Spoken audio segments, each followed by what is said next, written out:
Welcome to Age Friendly Cleveland. My name is Mary McNamara, and I'm the director of the Cleveland Department of Aging. Across our country, we have what we call an aging network of services because no one division of government, agency, hospital system, or faith-based group provides all the services an older adult might need to age successfully. As examples, some older adults may need transportation or in-home health care, modifications to the home, or resources for staying engaged after retirement. It is our hope with this Age Friendly Cleveland series that you might learn more about the resources right here in Cleveland.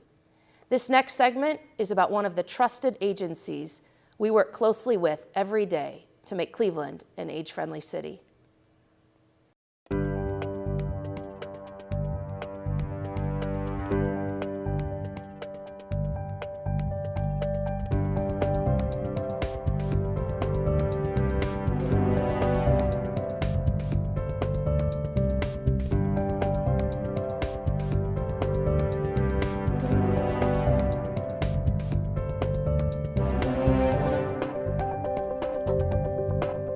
Welcome to Age Friendly Cleveland. I'm Enrique Correa, and today I'm joined with Danny Williams of the Eliza Bryant Village. Welcome to the show. Thanks nice a lot, to have Enrique. you here. Appreciate it. All right, let's start off with our first question. Tell us a little bit about your organization and who you serve. Eliza Bryant Village has been serving Cleveland for more than 122 years, which is pretty remarkable in and of itself. We are located right in the heart of Cleveland, 72nd and Wade Park, which, when you think about it, it's about 2.5 miles from downtown, 2.5 miles from University Circle, right near Midtown, where there's a great deal of activity going on. And our mission is to provide quality services and outreach programs and a secure, dignified environment for our seniors. You said services. Tell us about the services you provide. Well, there are three main areas that we provide service in. If we're lucky, we're all going to get old. We may not all be poor, but if we're lucky, we're all going to get old. And when we get older, we're going to need a range of kind of supportive services. So we've got our nursing home where we provide a variety of care that we can talk about. We've got our adult day program, which provides services for folks who their family may need to be able to get out and about during the work day, and they need someplace safe and secure for their seniors. And in addition, we've got a range of affordable housing on our 17-acre campus. Tell me more about the adult daycare and how important this is. Well, you're hearing a lot now about aging in place. And so that's just part of that continuum of care that allows people to sort of age in place. What we do is we offer family members a place that they can take their folks and not just have them sit in front of a TV set and vegetate, but to have an enriching experience. So they may come to us and we'll have things like art and music therapy. We provide, it's sort of a medical model so that if they need care and comfort, that it also involves things like exercise and other kinds of therapies that can, provide a more enriched experience for them. We can provide that as well. Why is this so important right now in this age? Well, a lot of it has to do with the way that our lives have changed. You don't have families that can afford to have maybe one individual stay home all day to look at, an older grandparent or parent. And it's just, people are squeezed. Their lives are complicated, they just don't have the time, and so they want to make sure that they've got some place that allows them to keep the other activities going that keep a family intact. You mentioned affordable housing. Tell me more about that, because that's definitely important, especially with someone on a fixed income. So starting back in 1999, we were able to get our first HUD subsidized project going, and we've added 2 others since then. We have a total of 149 units on our campus. And they provide a number of amenities. The utilities are paid for. It's a clean, safe environment. One is a sort of a independent cluster of 4 apartments, and we've got a couple of other high-rise that between the 3 of them provide the 149 units. But what's key is that it's a jewel right in a community that's sometimes had some real challenges. I was born in Huff. You know, Huff went through some tough times in the late 60s, Right. but it's gone through a couple of sort of regenerations, and I think we're on the cusp of another one right now. And so what people can find is some affordable housing that's right here in the center of the city, gives them access to a number of great amenities throughout the city that they can afford and feel safe in. Especially, I guess, they can also keep some of their independence, which is very important to them. Tell me how important that is, especially with your facility. Well, you know, everybody wants to remain as independent as possible. Everybody wants to live to their fullest capacity. And this housing is really designed for folks who still have a large degree of independence. Although the folks who are in the independent housing still have the opportunity to come over and participate in our adult day programs. Okay. And so if they're eligible financially, they can participate in the lunch program. So that they get the food in addition to the clean and safe shelter. You know, and they can come over and participate in the, you know, I just lost a bout of Wii bowling. Mm-hmm. You know, their activities, I guess I wasn't as good as I thought I was. So they're playing Wii bowling. Oh, they're playing Wii bowling, and they're engaging in exercise and in music and art therapy. And so I wandered over at one point, and I heard some drumming in the background, and I wandered over to see what was going on. Right. And next thing I find myself in some sort of little dance, you know, which was not what I was bargaining for. You know, Right. I just wanted to find out where the music was coming from. Well, they're keeping active and having a good time, right? They Which are. is important. They are. One thing you mentioned is eligibility. Tell me who's eligible. Is there a fee? Tell me something about that. No, if they're eligible, and that's the real advantage here, and we've got eligibility specialists that take you through. I mean, it's a percentage of the poverty level, and it's different for different programs. But once they're eligible, they're not paying a fee. That's, you know, one of the things that we do for folks who just don't have the means. Right. You know, having a little bit of money is often not enough to really do the kind of things that make your life fulfilled. And so, you know, that's part of it. And so the only time that people might pay, we've got a transportation service that serves the folks on our campus. If they got to get to a medical appointment or something like that, that's free of charge.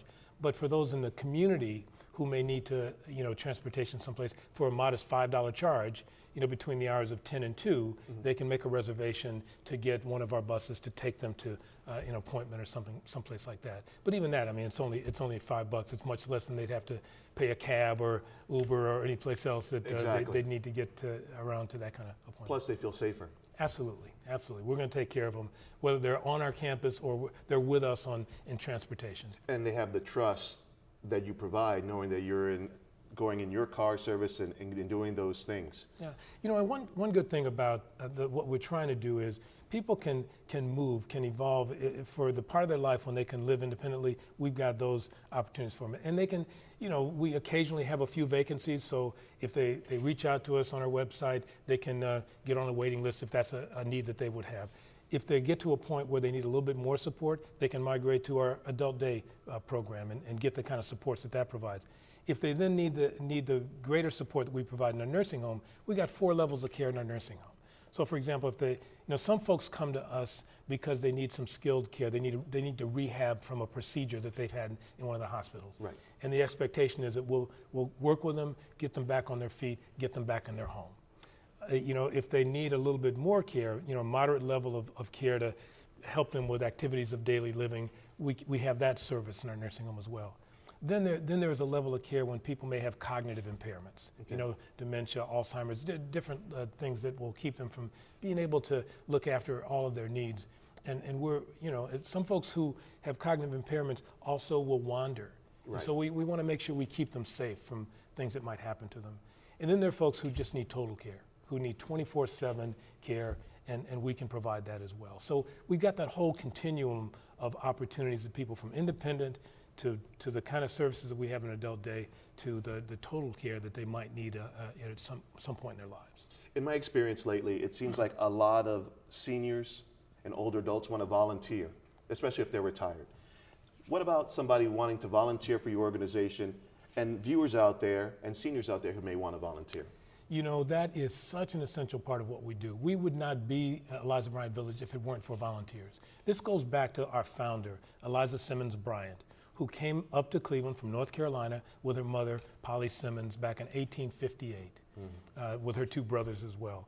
And they came to Cleveland and they saw that black folks in particular were not getting the supports that they needed. They started inviting folks into their home.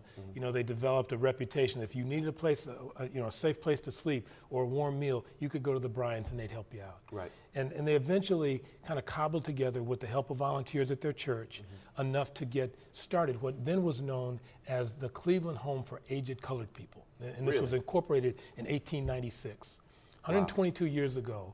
And they cobbled it together. The story is they also got a little bit of money from Rockefeller, but the core of that money came from this dedicated group of women who said, this just can't stand. We just can't allow folks to live in these kind of conditions where there is no real support for them.